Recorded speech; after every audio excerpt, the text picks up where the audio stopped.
वसंतराव नाईक महाविद्यालय येथील समाजशास्त्र विषयाचे प्राध्यापक डॉक्टर देवराज दराडे यांना उत्कृष्ट संशोधन लेख सादरीकरण पुरस्कार प्रदान करण्यात आला आहे.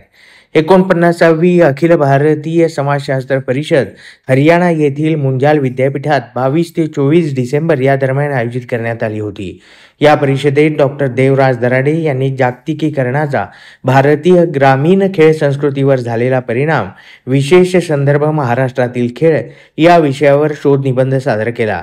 त्यांच्या या शोध निबंधास उत्कृष्ट संशोधन लेख व सादरीकरण पुरस्कार मिळाला आहे. याबद्दलच माहिती देत आहेत प्राध्यापक डॉक्टर देवराज दराडे. आमची एक भारतामध्ये मोठी एक संस्था आहे, ऑल इंडियन सोशोलॉजिकल सोसायटी. ही नामांकित आमची संस्था आहे. या नामांकित संस्थेमध्ये यावर्षी गुरुग्राम, मुंजाल युनिव्हर्सिटी, हरियाणा या ठिकाणी मी पेपर प्रेझेंटेशन केलेले होते. या पेपर प्रेझेंटेशनचा विषय होता impact of globalization on Indian rural sports culture, special reference to Maharashtra. या जागतिकीकरणाचा ग्रामीण खेळ संस्कृतीवरती काय परिणाम झालेला आहे हे जाणून घेण्याच्या अनुषंगाने मी ऑल इंडियन सोशोलॉजिकल सोसायटीमध्ये पेपरचं प्रेझेंटेशन केलेलं होतं. मग आता खऱ्या अर्थानं मी प्राध्यापक आहे सोशिओलॉजीचा, मांडणी करतोय खेळाची, परंतु समाजाशिवाय खेळ आणि खेळाशिवाय समाज हा अलिप्त राहू शकत नाहीये. या अनुषंगाने जर आपण विचार केला तर 1991 नंतर खऱ्या अर्थानं या खेळामध्ये काय परिवर्तन झालेलं आहे हे मी जाणून घेण्याचा प्रयत्न केलेला आहे. खऱ्या अर्थानं माझं जे स्पेशलायझेशन आहे हे रुरल सोशिओलॉजी अँड ग्लोबलायझेशन आहे. मग हा स्पोर्ट्सचा विषय जास्ती नवीन होता आणि या नवीन विषयाला कशा पद्धतीने आपल्याला न्याय देता येईल या अनुषंगाने मी प्रयत्न केलेला होता. आणि मग याच्यामध्ये प्रामुख्याने 1991 नंतर खऱ्या अर्थानं जागतिकीकरण भारतामध्ये LPG, लिबरलायझेशन, प्रायव्हेटलायझेशन अँड ग्लोबलायझेशन हे 1991 नंतर आलेलं आहे.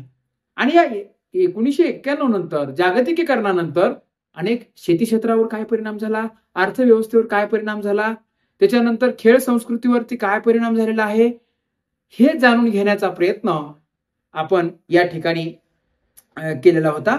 विशेषतः मी या पेपरमध्ये खेळ संस्कृतीवर काय परिणाम झालेला आहे हे जाणून घेण्याचा प्रयत्न केलेला आहे. आता बघा, काही खेळ असे होते पूर्वीच्या काळामधले खेळ जर आपण पाहिले तर कबड्डी असेल, विटीदांडू असेल, खो खो असेल, क्रिकेट आता ही अलीकडचं आहे ना.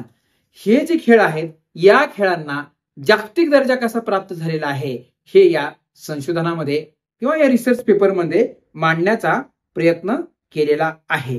आणि मग या पारंपरिक खेळामध्ये भारतीय संस्कृती कशी दडलेली आहे हेही जाणून घेण्याचा प्रयत्न केलेला आहे. जागतिकीकरणाचे काही सकारात्मक परिणाम झालेले तुम्हाला दिसून येतील आणि जागतिकीकरणाचे काही नकारात्मक परिणाम झालेले दिसून येतील.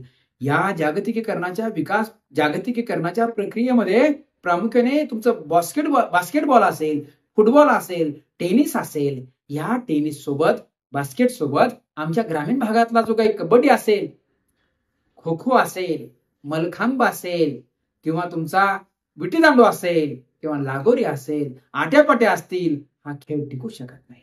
तुम्ही कधी आता बघा, जर आमच्या एखाद्या ग्रामीण भागातल्या विद्यार्थ्याला जर बास्केटबॉलचे त्याला ग्राउंडला जायचंय, त्याला टेनिस लावायचा आहे किंवा तुम्हाला त्याला क्रिकेटला घेऊन जायचे एखाद्या कोचकडे, तो त्याला वर्षाला, महिन्याला 3 ते 4 हजार रुपये द्यावं लागतात. मग आमचा ग्रामीण भागातला व्यक्ती, ग्रामीण भागातला विद्यार्थी, ग्रामीण भागातला युवा तिथपर्यंत जाऊ शकेल का? नाही जाऊ शकत. मग तो काय करतो की या पारंपरिक खेळामध्ये प्रामुख्याने त्याला आपलं करिअर शोधता येईल का? म्हणून माझी एक शासनाला विनंती आहे आपल्या माध्यमातून की खो खो सारखा खेळ असेल, कबड्डीला ठीक आहे, परंतु कबड्डीला काही अनुदान देता येते का जास्त पातळीवर ते पहा. खो खो सारख्या खेळाला तुम्ही अनुदान देते का ते पहा. मलखांबाला द्या. म्हणजे याच्यातून देशाला फायदा तर होणारच आहे.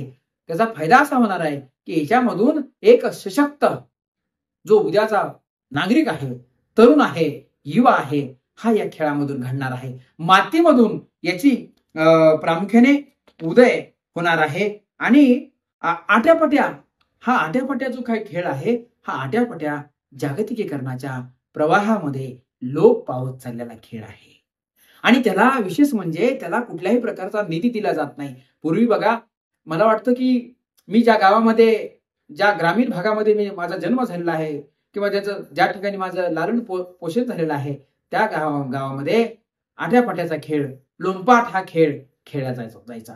तिथं पाडवा, दिवाळी या वेळेस त्याचे टुर्नामेंट भरवले जात होते आणि पंचक्रोशीमधून तिथं लोक यायचे. आणि तेव्हा माझ्या लक्षात आलं की खऱ्या अर्थानं जर आपण या ग्रामीण खेळाला, लोक पावत असलेल्या ग्रामीण खेळाला या शासनाने जर त्यांना पुढे आणायचं असेल तर एक विद्यार्थ्यांमध्ये एक नव जागृती निर्माण करायची असेल तर खऱ्या अर्थानं यांच्याकडं काही अनुदान देता येते का हे पाहिलं पाहिजे. आता तुम्ही बास्केटबॉलचं बघा, टेनिस कोर्ट बघा किंवा तुमचं क्रिकेट, याच्यासाठी आपण लाखो रुपये आहेत त्याच्यासाठी फंडिंग. परंतु ग्रामीण भागातल्या खो खोसाठी तुम्ही फंडिंग करा. आज ग्रामीण भागामध्ये, शहरी भागामध्ये जर तुलना केली शाळांची तर महाविद्यालयांची, तर खो खो काही ठिकाणी चलतो. आपल्या विद्यापीठामध्ये सुद्धा कबड्डी असेल, क्रिकेट असेल, व्हॉलीबॉल असेल, हँडबॉल असेल, थ्रोबॉल असेल, हे जसे खेळ आता अलीकडे पुढे येत चाललेले आहेत, त्याच पद्धतीनं मल्लखांब हा खेळ सुद्धा पुढे येणं गरजेचं आहे. त्याच्यानंतर कबड्डीला अधिक चालना देणं गरजेचं आहे.